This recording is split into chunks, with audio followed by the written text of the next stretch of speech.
అని జగనన్న పిలుపు మేరకు రాష్ట్ర స్థాయిలో, జిల్లా స్థాయిలో, తర్వాత మండల స్థాయిలో, గ్రామ స్థాయిలో చేసుకుంటున్నాము. కానీ ఈ మాట నిజంగా వేదికలెక్కి చెప్పాలా? మనం అందరికీ తెలిసిందే కదా, అవునా కదా? 1994 ఉమ్మడి ఆంధ్రప్రదేశ్లో ఉన్నప్పటి నుంచి విడిపోయిన తర్వాత మొన్న జరిగిన 2024 దాకా బాబు గారు చేసింది ఏంటండి?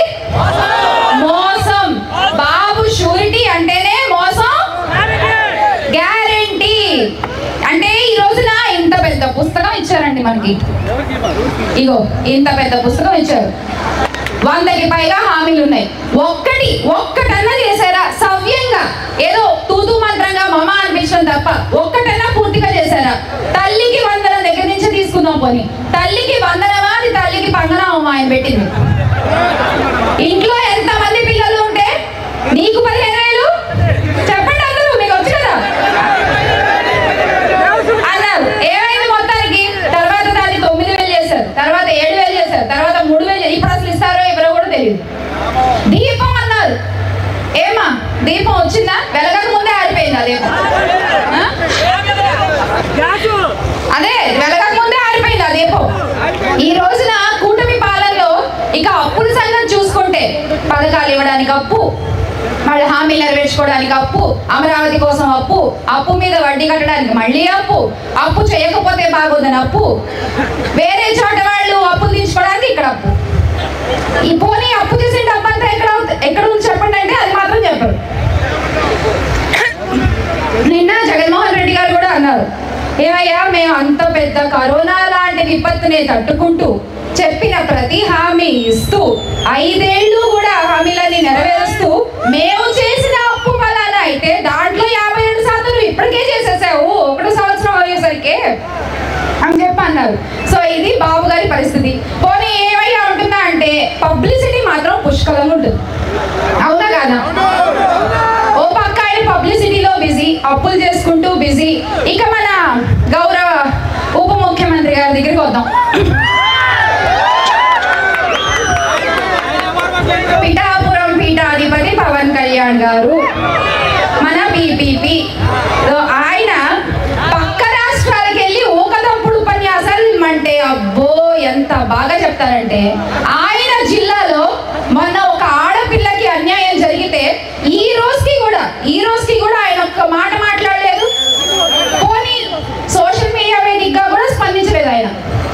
ఆయన రాష్ట్రంలో, ఆయన జిల్లాలో ఒక మహిళకు అన్యాయం జరిగితే మాట్లాడలేడు, కానీ పక్క రాష్ట్రాలకు వెళ్ళి మాత్రం చంపేస్తాం, పొడి చేస్తాం అని మాట్లాడతాడు ఆయన. అదే అవుతుంది ఆఖరికి. ఏమన్నంటే మాత్రం తొక్కి పట్టి నాలు తీస్తాం, తలలు తీసేసే చట్టాలు వేస్తాం అంటాడు. ఇక మన సకల శాఖ మంత్రి గారు ఎవరు? నారా లోకేష్ గారు. పాపం ఈయన పప్పు ఉడకట్లేదు, ఈయన పప్పులు అసలు ఉడకట్లేదు పాపం. అంటే జగన్మోహన్ రెడ్డి గారి ఆలోచన చేసి ప్రవేశపెట్టిన పథకాల్ని నేనే ఆలోచన చేసి నా తలలోంచి పుట్టాయని చెప్పి పేరు మార్చి మనందరినీ ఏమార్దాం అనుకున్నారు. పప్పు ఉడికిందా? యూనిఫామ్లు అన్నారు, పోనీ ఆ పప్పు ఉడికిందా? తెగ ప్రచారాలు చేశారు. ఈ రోజు స్కూల్కి వెళ్ళే పిల్లలు చెప్తున్నారు, మేడం ఉదుక్కోకుండా వేసుకోవాలంట, ఉతికితే చిరిగిపోతాయంట. ఉదుక్కోకుండా ఎక్కడ వేసుకుంటారు యూనిఫామ్? నాకు అర్థం కాదు. పోనీ బ్యాగులు, దానికోసం అసెంబ్లీలో పెద్ద జగన్మోహన్ రెడ్డి గారిని విమర్శిస్తూ తెగ ప్రచారాలు చేశారు.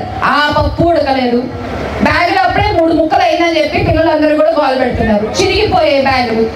స్టిక్కర్లు వేశారు. నిజాన్ని స్టిక్కర్లు వేసి దాచగలరా? స్టిక్కర్లు ఊడిపోయాయి, నిజం బయటపడింది. ఆ పప్పు ఉడకలేదు. ఇలా ఈ రోజున ఎవ్వరూ కూడా ఏదైతే వాళ్ళు బాబు భవిష్యత్తు గ్యారెంటీ అని చెప్పుకుంటూ అధికారంలోకి వచ్చారో, భవిష్యత్తు కాదు కదా వర్తమానానికి కూడా ఏ గ్యారెంటీ ఇవ్వలేని పరిస్థితి ఈ రోజున రాష్ట్రంలో ప్రతి ఒక్కళ్ళకి కల్పించింది ఈ కూటమి ప్రభుత్వం. ఇక మన మహిళా హోంమంత్రి గారు, ఇందాక అమ్మగారు అన్నట్టు ఆవిడ ఏం చేస్తుందంటే, ఏం చేస్తుందమ్మా, రాత్రి బొద్దింకైతే పొద్దున దాన్ని వెంట్రుకని చెప్తారు. అది ఆవిడ పరిస్థితి అలా ఉంది. ఏమిటి ఏమన్నారు? అధికారంలోకి వచ్చిన తర్వాత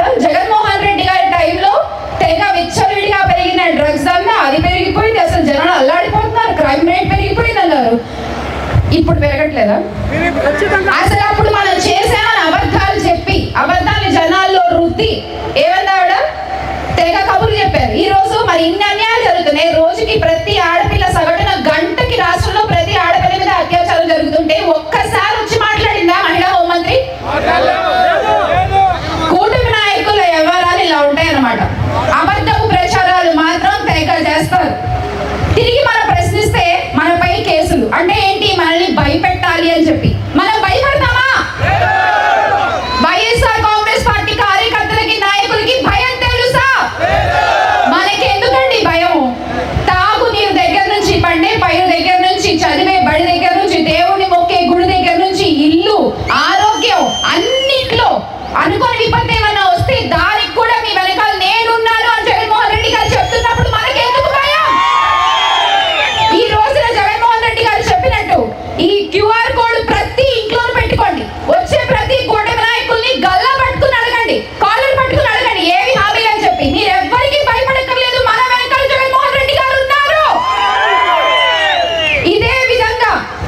ఇదే విధంగా ప్రతి జిల్లాలో, ప్రతి ఇంట్లో కూడా ప్రతి ఒక్కరి కార్యక్రమాన్ని వాళ్ళ సొంత కార్యక్రమంగా భావించి చేస్తే కూటమి నాయకులకి పుడుతుంది భయం మనం అంటే.